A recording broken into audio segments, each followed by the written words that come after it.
Good morning, my dear friends in Jesus Christ. Today we are in 22nd week of Ordinary Time.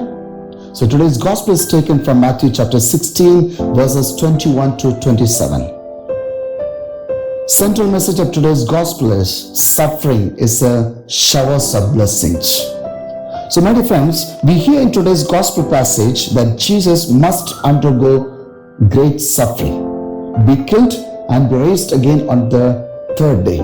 Here, something very interesting happening, that suffering comes first and followed by resurrection. So in other words, it is through suffering that Jesus will be raised again. It means suffering is a shower of blessings. Yes, dear friends, everyone here on earth is suffering, and there is no one on this earth without any suffering. So now let us reflect upon the question, why suffering is meted out to the people whom God loves. The reasons are, number one, suffering is for the sake of test and try. So it means if you are suffering, remember God wants you to test you or test your faith. So even in the midst of your suffering, how much do you love God? Again, is your faith deep enough to trust God in the midst of your suffering? We see, for instances, we read in Genesis chapter 22, the sacrifice of Isaac by his own father Abraham. We know he received Isaac in his old age, but God never spared him.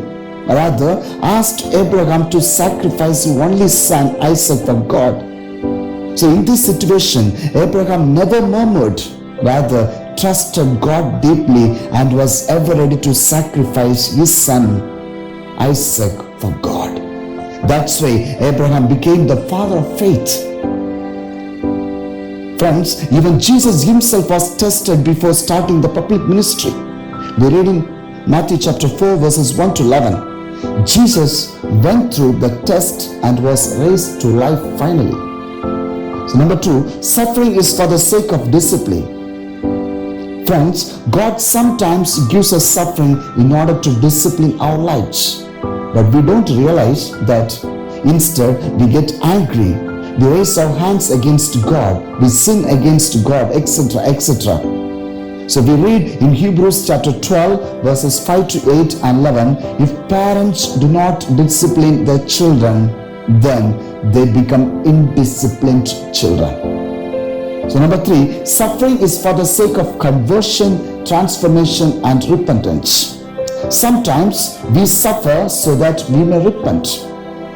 That's what we read in Jonah chapter 3 verses 1 to 10. People of Nineveh were going on sinning. Finally, God sent Jonah to tell them that if you don't repent, you will be destroyed within 40 days. So they believed the word of God and repented. So number four, suffering is a reminder of our sinfulness to turn to God. Friends, most of us suffer due to our own sinful ways and means. So without realizing the result of our own sinful ways, we just go on sinning. For instance, we read in John chapter 5 verse 14, Jesus healing a man of 38 years bedridden due to his own sins. And after which Jesus said to him, do not sin again, nothing worse may happen to you again. So number 5, suffering is for the sake of revealing the greatness of God. Dear friends, we are given the suffering so that we may praise and thank God, but we don't. John chapter 9 verses 1 to 2. So there are many blind people who can see better than the normal people. Friends, again we see there are physically challenged people who can do great things than the normal people.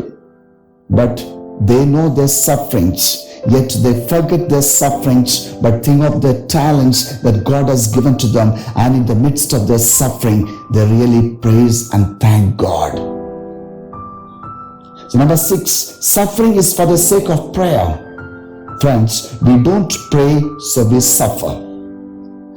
So that's why, as James says, chapter 5 verse 13, he is asking a question, is there anyone among you suffering?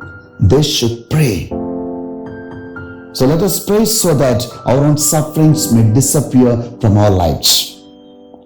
So number 7, suffering is for the sake of purification of one's life, one's own family, and for the whole world.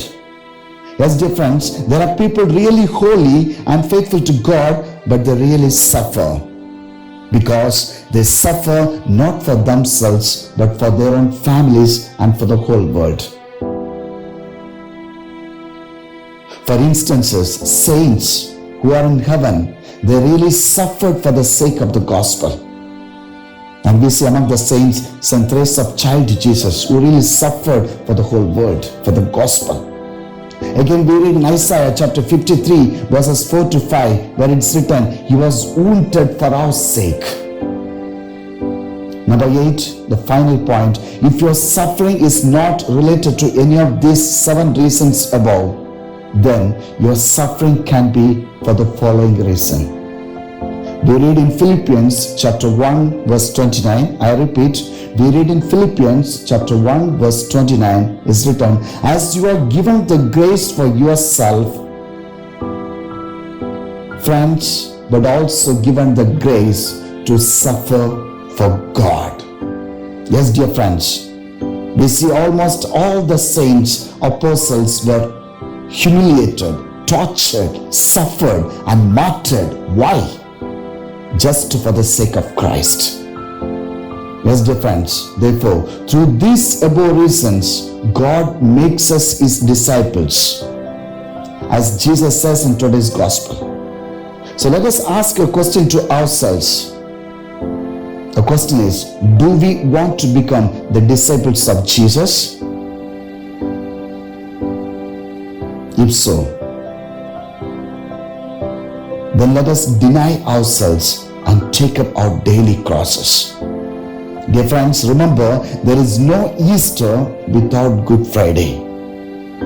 And again, there is no glorification or resurrection without suffering. So let us take up the sufferings and receive God's blessings.